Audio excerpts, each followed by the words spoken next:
আমরা সেই বিষয়টি আবার তুলে ধরছি, জনগণের সামনে তুলে ধরছি, জাতির সামনে তুলে ধরছি। আমরা আশা করি যে আমাদের এই 31 দফা এটা সম্মিলিত, এটা শুধু বিএনপি দফা নয়, এটা আমরা সমস্ত রাজনৈতিক দলগুলো যারা আমরা যুগপৎ আন্দোলন করছিলাম সেই যুগপৎ আন্দোলনের সব দলগুলো একমত হয়েই আমরা আমাদের 31 দফা প্রণয়ন করেছিলাম। আমি বিশ্বাস করি যে আমাদের এই দফাগুলোর সঙ্গে নতুন যে সংস্কারের প্রস্তাবগুলো আসবে তার সঙ্গে অনেকগুলো মিলে যাবে এবং মিলতে হবে, কারণ আমাদের চিন্তাগুলো ঠিক একইভাবে আপনার ফরওয়ার্ড লুকিং হয়েছে। তাই আসুন আমরা সেই আলোচনা শুরু করি। আমি কথা খুব কম বলছি এই জন্যে যে আমাদের এরপরে যারা আলোচনা করবেন একটা প্রেজেন্টেশন হবে, এরপর আলোচনা করবেন, আপনারা যে অংশ নেবেন বিশেষ করে যারা আজকে উপস্থিত হয়েছেন সেটাই আমাদের প্রত্যাশা।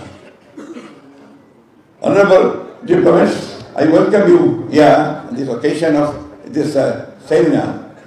Yeah, our chief guest, Mr. Tariq Rahman, the acting secretary of the party, is also here.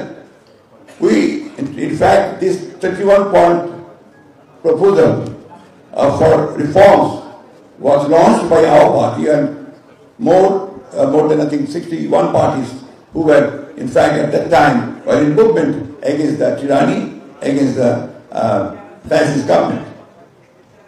And since then, you must have observed that the students, as well as the people, they were in a serious movement against the fascist government of Awami League, and ultimately, the fascist government chief Sheikh Hasina had to leave the country, and the people took over the whole state.